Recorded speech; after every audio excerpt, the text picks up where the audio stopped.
En nombre del Padre, y del Hijo, y del Espíritu Santo. Amén. Todo en María y por las benditas almas del purgatorio. Queridos hijos, 15 días atrás, un domingo, habíamos dicho que era nuestra intención enseñarles más de Santa Francisca Javiera Cabrini en una segunda prédica. Nos mueve a esto, entre otras cosas, dos gracias que queremos pedirle obtener por su intercesión. Ella es la patrona de los inmigrantes. El Padre Pío y yo somos inmigrantes. Somos totalmente inmigrantes aquí en Colombia. Ella es nuestra patrona, ella es la patrona de los inmigrantes. Y para el Padre Pío, a través de su intercesión, por eso queremos predicar de ella, por eso la novena que vamos a empezar al final de la misa otra vez. Queremos obtener para el Padre Pío la visa de residente, para que el Padre Pío ya esté tranquilo y pueda estar para siempre aquí en Colombia. Todos los años es un problema la renovación de los papeles, que ella nos obtenga del cielo la visa de residente, para que ya esté terminado el asunto y siempre pueda estar él en Colombia. Y la segunda gracia que queremos pedirle a Santa Francisca Javiera son las vocaciones. Las vocaciones, hay una enorme necesidad, lo saben, danos muchos santos sacerdotes. Y ya me van a entender por qué, o lo adelanto, realmente fue privilegiada por Dios la cantidad de vocaciones que ella tuvo, una cosa increíble. Así como ella las tuvo, que nos consiga vocaciones, quiera Dios. Por eso predicamos sobre ella también dos intenciones. Y en la novena también estas dos intenciones. Su nacimiento, habíamos dicho, en 1850, un pueblito, Sant'Angelo Lodigiano, a 50 kilómetros de Milán, la menor de 13 hijos, como siempre, la familia numerosa, colombianos, su deuda, que nuestros fieles tengan muchísimos hijos. Y el último, si tienen 13, tal vez les sale santo. Que haya muchas familias bien numerosas. A los 30 años, 1880, fundó las Hermanas Misioneras del Sagrado Corazón de Jesús, en nombre de su comunidad.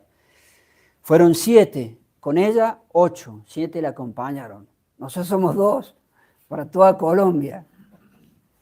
Nada. Y ya les voy a adelantar, o tengo ganas de adelantarles ya. A los 27 años de fundado el instituto, 1907, en esa fecha tuvo la aprobación papal. Un año después la aprueba el obispo y en 1907 la aprueba el Papa como institución aprobada por el Papa. Para 1907, cuando la aprueba el Papa, tenía 1000 religiosas. ¿Cómo hace realmente? Solamente los santos. Nosotros somos 2, una miseria para todo Colombia y para otros países que a veces viajamos, que les sirva también de darse cuenta en qué situación estamos. Lo de la misa se enlaza con lo que estoy diciendo. Entonces, a los 30 años fundó, y ya de entrada eran 8, 7 la acompañaron, ella la superior era 8. Por eso decíamos que la mayor carencia de nuestro apostolado es la carencia hoy en día. La mayor carencia no es lo económico, sí, siempre, pero no es lo económico. La mayor carencia es lo humano. No tenemos con quién trabajar para hacer el apostolado. La mayor carencia es lo humano. Nadie se entrega a Dios, nadie quiere entregarse a Dios. ¿Cómo hacer nuestro apostolado? No tenemos soldados, no tenemos obreros para la mies, como dice la Biblia, el Evangelio. Y en nuestras épocas, que parecen los finales de la historia, sin duda, y en consumaciones seculi, esta mayor carencia de lo humano nos limita muchísimo, porque 2 no podemos hacer todo. Y malamente, no por mala intención, pero objetivamente, malamente logramos cumplir algunas de las cosas que nos atañen. Somos 2, no podemos.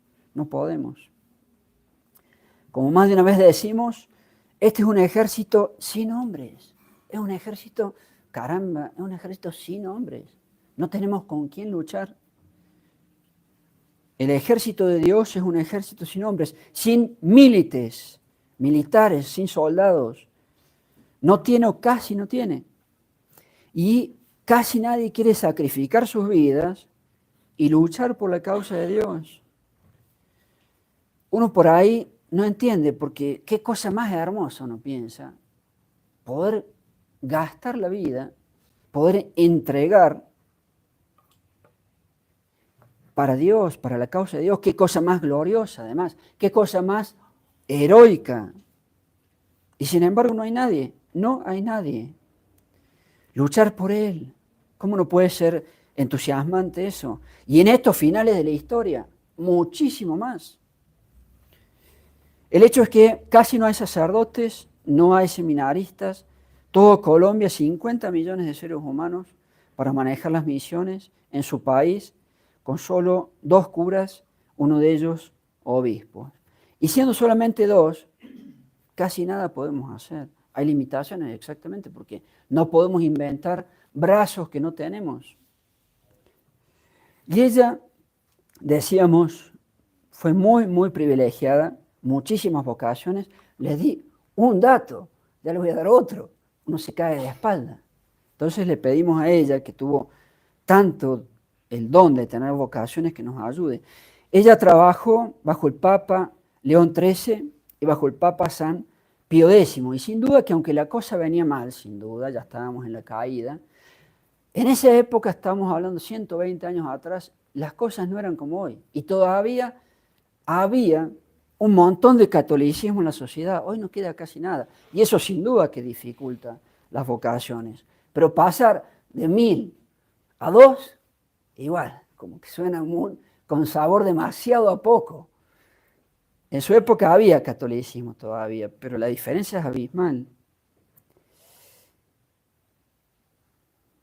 Y ella decía, ahora sí les doy el dato, para cuando recibe la aprobación papal, 1907, ella tenía 27 años de existencia en su comunidad, 1000 religiosas. 10 años después, cuando ella se muere, 1917, 2000. Entonces, si bien en épocas mucho más católicas, todavía no este apocalipsis que vivimos, había mucho más jovencitas, en ese caso, que querían entregar sus vidas a Dios para luchar, para sacrificarse, sacrificar sus vidas por la causa de Dios. Sin embargo, si no nos da 2000, que nos dé algunos, por lo menos. Algunos. ¿Se imaginan lo que podríamos hacer el Padre Pío y yo con 1000 hombres? ¿Se imaginan Colombia con 1000 sacerdotes? Y ella tenía 2000 cuando se murió.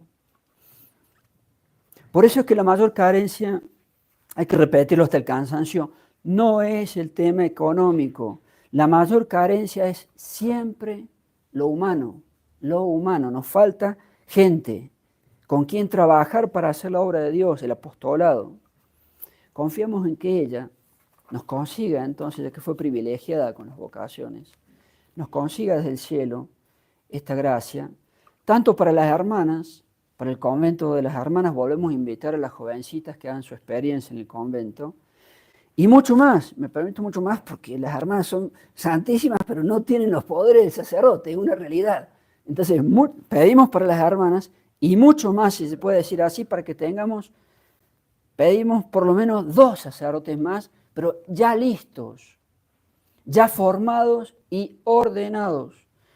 Y si ya no es mucho pedir, nunca es mucho pedir, porque Dios puede todo y ellas y los santos interceden. Yo deseo hasta 2 compañeros, 2 antiguos compañeros de mi antigua congregación originaria, pero que entiendan a fondo esta crisis. Que entiendan a fondo, 2 antiguos compañeros míos, pero que entiendan a fondo esta crisis que padecemos, para que nos ayuden si vienen, y confiamos en ella. Sigamos ahora con la vida, entonces, de Santa Francisca Javiera. Parece era de carácter bastante fuerte, bien seria, algo severa, pero esto no impedía que tanto ella como sus religiosas combinaran esta gran seriedad con la caridad.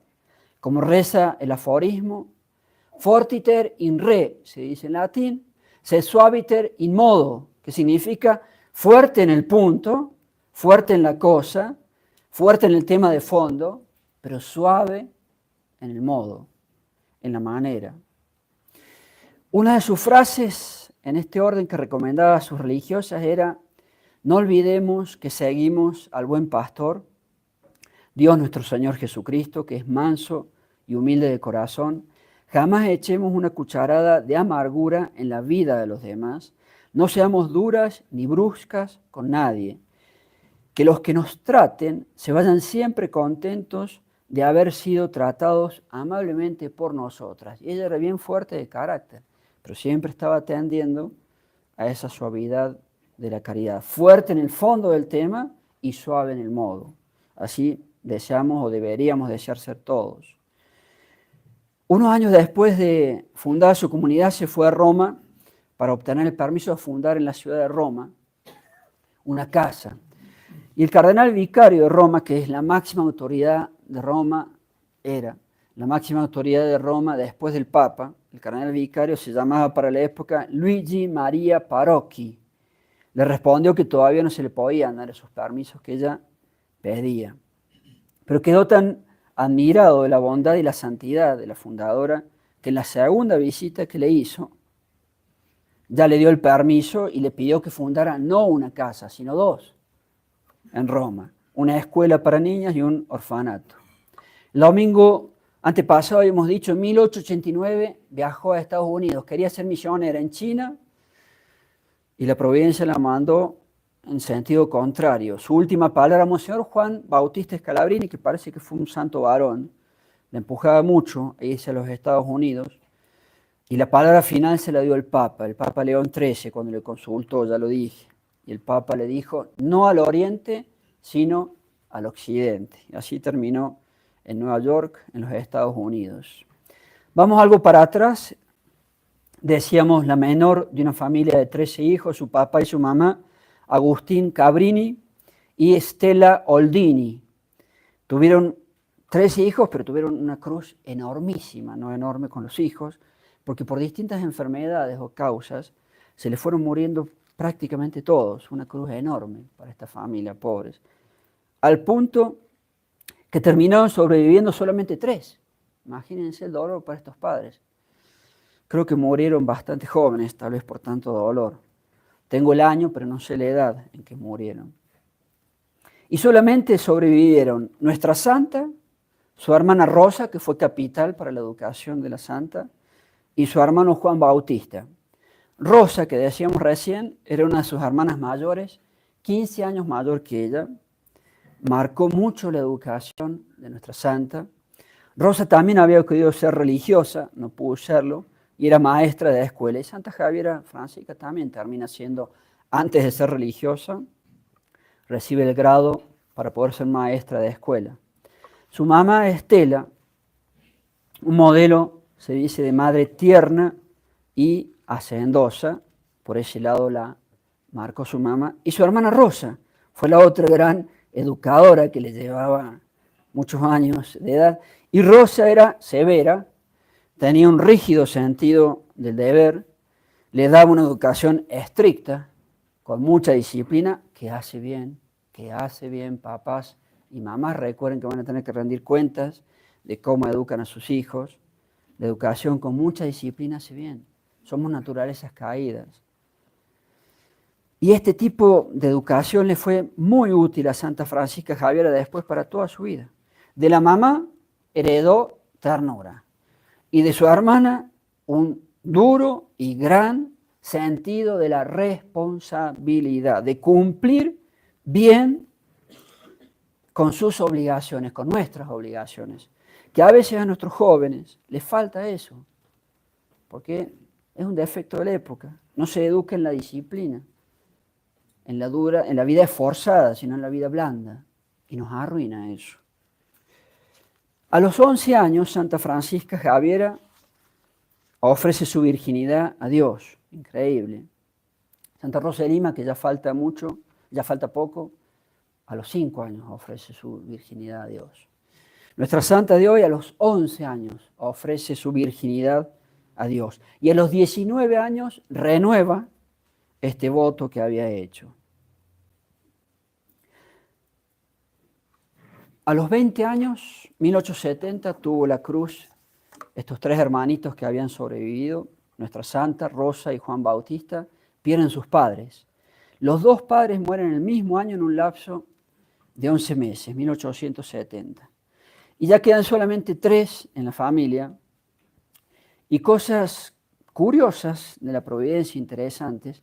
Sus únicos 2 hermanos vivos, Rosa y Juan Bautista, terminan dejando Italia y emigran. Son otros de los tantos italianos que habían salido de Italia y se van a Argentina. Cosa curiosa. Y no tenemos información, ella después viaja varias veces a Argentina, 2, no sé si 3, y funda, te voy a decir, en Buenos Aires, hace una fundación en Rosario, que es la segunda o tercera ciudad del país, y en Mendoza, donde yo estuve, curiosamente, hace 3 fundaciones en Buenos Aires. Pero no tenemos información si cuando viaja a Argentina, recién creo que hizo 3 viajes a falta de uno, si se encontró con su hermano Juan Bautista y con su hermana Rosa. Sabemos que emigraron, pero no hemos conseguido información si los ve y se encuentra con ellos en Argentina. Quería ser misionera, lo dijimos desde pequeña. Esta inmigración italiana, este fenómeno que empezó a mediados del siglo XIX, muchísimos italianos emigraron, los inmigrantes para los países que reciben en América del Sur, sobre todo Brasil y Argentina, recibió mucho, y en Estados Unidos muchísimos también. Y le faltaba asistencia espiritual y ese era el riesgo de que pierdan su fe católica, un país protestante, donde ella empezó el apostolado de Estados Unidos, y abandonar la única religión verdadera. Por eso viajó a Estados Unidos bajo consejo del Papa, Nueva York, y sus cercanías. Había para la época en la ciudad de Nueva York, o cercano allí, 50.000 italianos ya, de los cuales la mayoría casi ni practicaban. Tristeza de nuestras épocas. Se calcula que tan solo 1.200 iban a misa, de 50.000. En el apostolado ella nunca pudo aceptar que la gente abandonara la religión católica, que es la única verdadera, decíamos, para irse a las sectas de la herejía de los protestantes. Estados Unidos, un país para la época, después algo cambió, de mayoría protestante. Y esto le hizo sufrir mucho, ver que algunos italianos abandonaban el catolicismo y se iban a las sectas de la herejía protestante. Los católicos eran una escasa minoría y los protestantes, dice la historia, les ofrecían ayuda económica, trabajos, etc., y los hacían pasarse a sus sectas. Ella luchó fuertemente contra esto toda su vida. Una de sus grandes metas era lograr que los italianos, no solamente, pero principalmente, no abandonaran el catolicismo y se fueran a las sectas del protestantismo en Estados Unidos. Y otro de los pecados con el cual reseñan su vida, que luchaba mucho y duramente, bienvenido Colombia, bienvenido al mundo moderno, el concubinato, la unión libre. ¿Qué diría hoy? Se caería de espalda la santa. Hoy en día ya casi que la regla se empieza a hacer el concubinato y la unión libre y poco es el santo sacramento del matrimonio. Pues bien, ella era muy dura con ella, no toleraba el tema del concubinato y la unión libre. Inclusive tomó una decisión que en sus colegios ella no iba a admitir a los niños cuyos papás no estén casados con el santo sacramento del matrimonio. Una medida bien dura, pero muestra lo que ella pensaba sobre el concubinato y la unión libre. Otra vez, ¿qué diría hoy? Dios mío, un desastre hoy en día el tema del concubinato y la unión libre. Volvamos ahora a la forma de ser de ella. Dice una de las tantas pequeñas biografías que estuve consultando para hacer la prédica, la madre Cabrini era fuerte de carácter. Había nacido para gobernar, dice una de sus vidas. Era inflexible, se agrega, para hacer cumplir los reglamentos, para exigir buen comportamiento a sus religiosas y en los colegios. Ella era maestra y abrió muchos colegios. La renuncia a la voluntad propia, pero al mismo tiempo se hacía amar por su gran bondad. Sabía ser exigente, pero al mismo tiempo tener un trato caritativo y era compasiva. Ese ser estricta tenía cierta rigidez, incluso inflexible, no le impedía entonces amar y ser amada. Y a sus religiosas le decía, amaos unas a otras, sacrificaos constantemente y de buen grado por vuestras hermanas, sed bondadosas y no seáis duras ni bruscas, sed mansas y pacíficas. Su paz interior con semejante trabajo, 67 fundaciones, 67, mientras vivía. Nosotros no podemos llevar adelante una capilla y algunas misiones. 67 fundaciones. La paz interior que tenía. A pesar de tantos esfuerzos de estas fundaciones de gobernar, gobernar es un esfuerzo gigantesco, gigantesco. Esas 67 fundaciones que tiene que gobernar. Manejar seres humanos es dificilísimo. Tiene que manejar 1000 monjas y ya cuando se te va por morir, 2000. Haciendo 67 fundaciones en otros países, ya voy a nombrar los países. A pesar de las dificultades, hay dificultades siempre para todo, porque siempre está la cruz marcando nuestras vidas. Con la cruz me salvo, con la cruz me condeno. Los contratiempos que tiene cualquier ser humano, cualquier vida. Y si estoy haciendo fundaciones, ni hablemos. Ni hablemos. Nosotros queremos comprar una casa y tenemos 1000 contratiempos. Ahí sí hay carencia económica. Ahí sí hay carencia económica. Dicho sea de paso. Y las cosas siempre no funcionan con mucho esfuerzo o malamente, con 1000 defectos que tenemos los seres humanos. Y eso cansa, cansa y desgasta. Tenía mala salud, problemas respiratorios. Los médicos cuando era niña pensaron y dijeron a sus padres, va a vivir muy poquito tiempo y se les va a morir. Esa de salud delicada no va a hacer que sea una vida muy larga. Al final sobrevivió a sus padres. Las incomprensiones, los contratiempos, las desilusiones, las persecuciones, problemas con los liberales, problemas con los masones, ¿sí? Problemas con las sectas de la herejía protestante. Y la respuesta es siempre, como en todas las épocas del catolicismo, paciencia, paciencia, paciencia.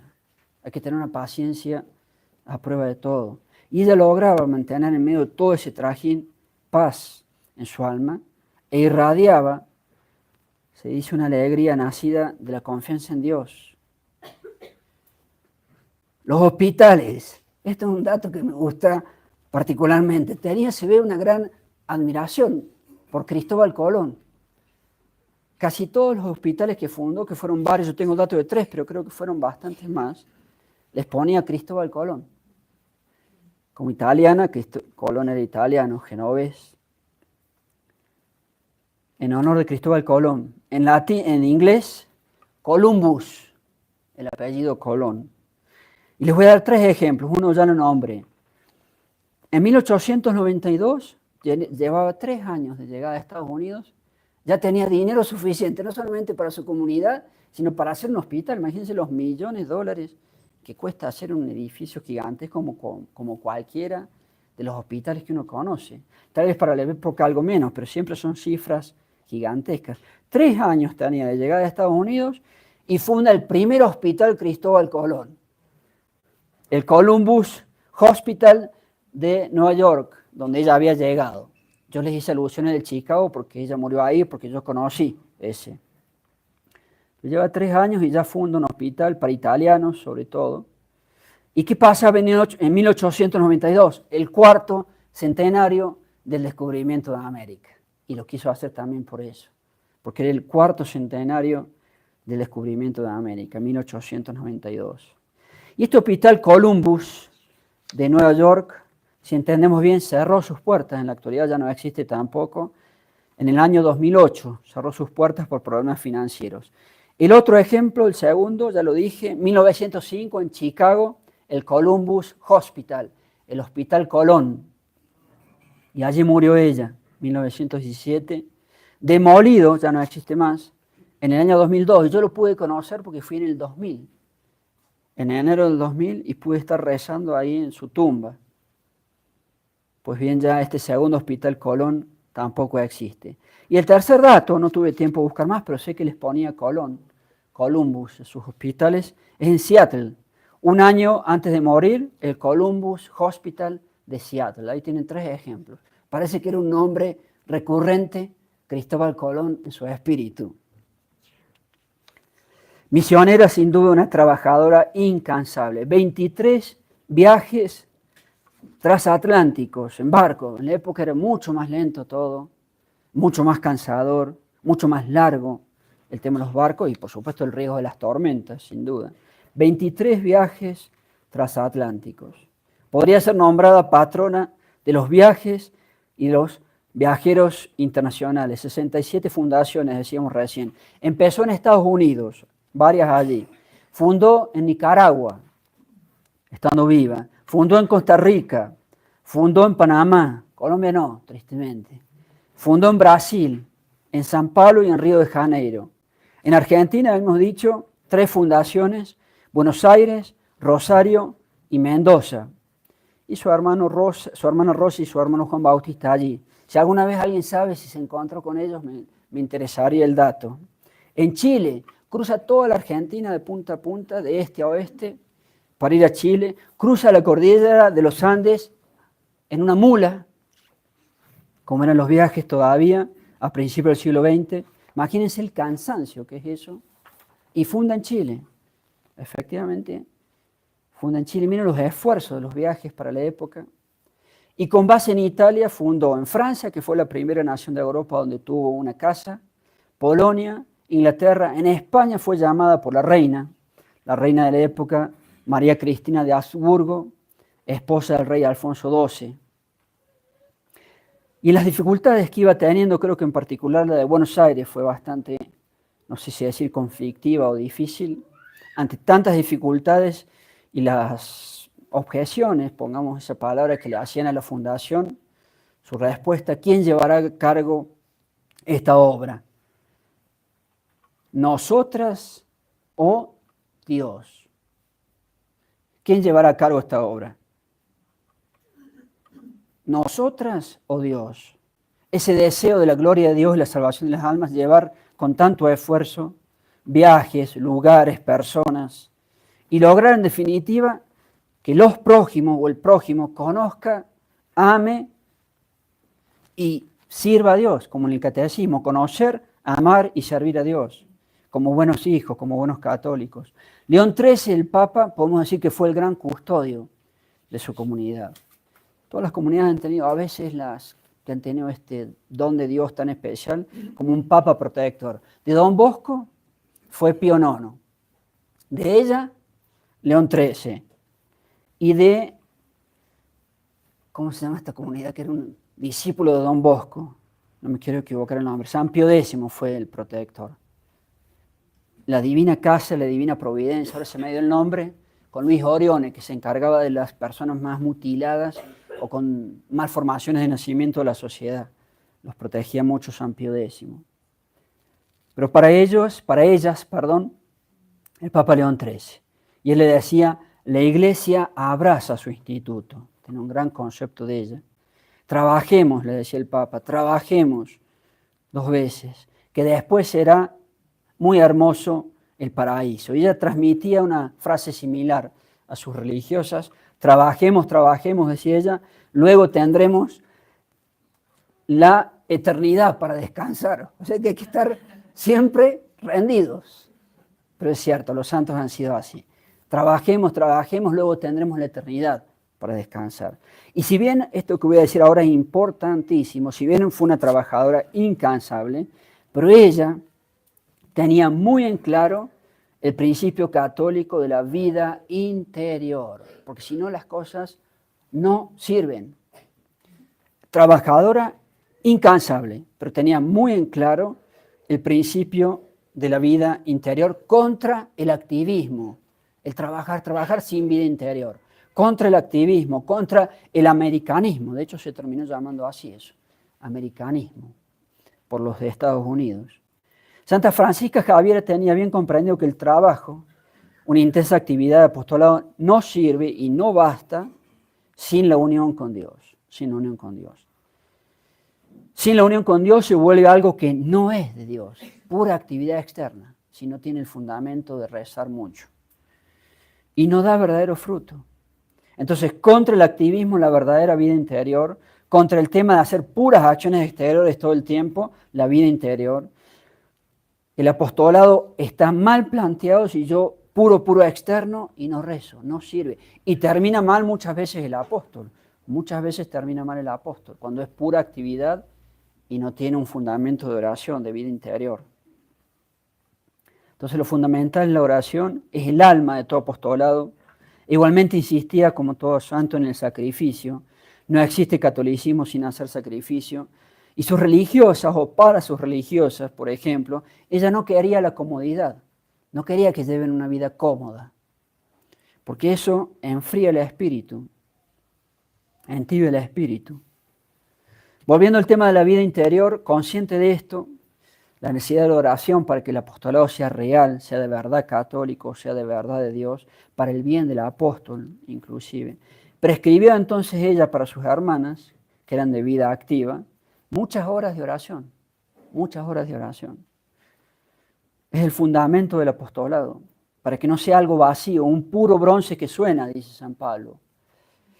Para que no se vacíe no solamente el apostolado, sino para que no se vacíe el apóstol. El apóstol. Si no hay oración, y muchos arruinan su sacerdocio porque no tienen oración. Que les sirva eso para rezar también por nosotros y por las hermanas, para que siempre mantengamos nuestra vida de oración. Las vocaciones, ya más adelante les dije casi todos los datos impresionantes. Repitámonos más las cifras. 1907, 1000 religiosas. Ella muere 10 años después. 1917, 2000 religiosas. 2000. Dios santo, quiere ella interceder para que podamos tener muchos seminaristas y para que, no sé, antes de un año ya tengamos 2 sacerdotes nuevos, pero que comprendan, que ella nos traiga, que comprendan bien a fondo la crisis.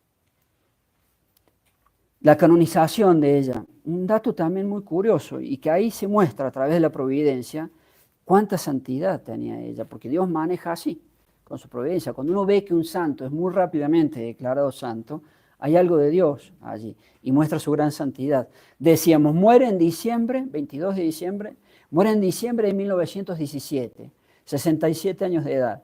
Y es declarada santa por el Papa Pío XII en julio de 1946, solamente 28 años después.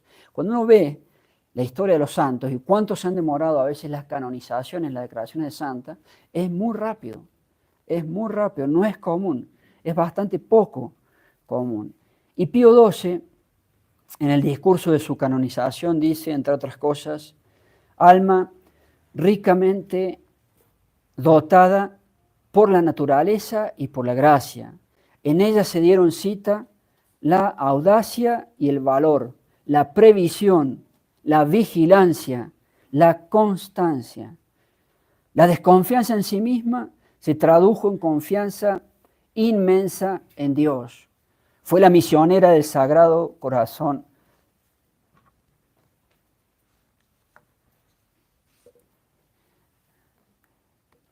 Del Sagrado Corazón de Jesús, a quien hizo conocer, adorar, amar y servir. Entonces, previsión, vigilancia.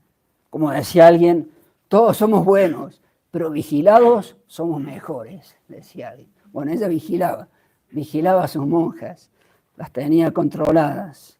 Todos somos buenos, pero vigilados somos mejores. Porque somos naturalezas caídas. Hay que ser realista.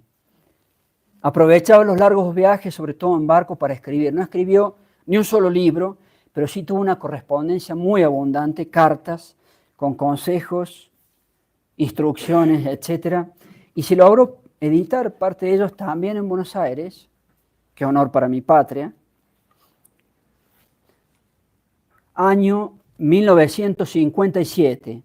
Y el libro se llama Viajes de Santa Francisca Javier Cabrini, Epistolario, 1957, Buenos Aires. De hecho, no hemos podido dar con ese libro, los invitamos. Si algún feligrés da con ese libro, estaremos muy agradecidos. Y esas cartas que están editadas allí, se les dio un orden por el año del viaje, casi todas escritas, o todas creo, en barco, o tal vez en tren algunas, por el año del viaje, el punto de partida del viaje y el punto de llegada. Les doy 5 ejemplos, 4 de esas cartas. Por ejemplo, una se titula De Nueva York a Nicaragua, octubre del año 1891. De Nueva Orleans a Panamá, mayo de 1895. De Buenos Aires a Barcelona, agosto de 1896. De Génova a Buenos Aires, volviendo a Buenos Aires, ya tienen entonces 2 viajes por lo menos a Buenos Aires, en el año 1900, justo cuando empezaba el siglo. En fin, si algún feligrés lo encuentra, estaremos muy agradecidos. Ese libro se llama, repito el nombre, Viajes de Santa Francisca Javier Cabrini, epistolario. Finalmente su muerte, con tantos viajes, fundaciones, construcciones, manejo de 1000 y después 2000 religiosas, murió de agotamiento. Muy joven, 67 años decíamos, en Chicago y padeciendo disentería, pero probablemente en definitiva era agotamiento de un cuerpo con todos esos viajes y apostolado. Si no hubiera tenido un gran amor a Dios y una enorme santidad, vida interior, no hubiera podido hacer todo eso que ella hizo en un lapso tan breve, sin caer en el activismo. Entonces le pedimos, para terminar, que ella desde el cielo no deje de interceder por lo que deseamos con la gracia de Dios, poder trabajar, poder luchar por la causa de Dios, que no deje de interceder desde el cielo por los que con la gracia de Dios intentamos hacer apostolado, gastar nuestras vidas por Dios nuestro Señor Jesucristo y por su catolicismo. Y confiamos que ella entonces nos consiga las 2 gracias principales que hemos mencionado aquí al principio de la prédica. Ave María Purísima, en nombre del Padre, y del Hijo, y del Espíritu Santo. Amén.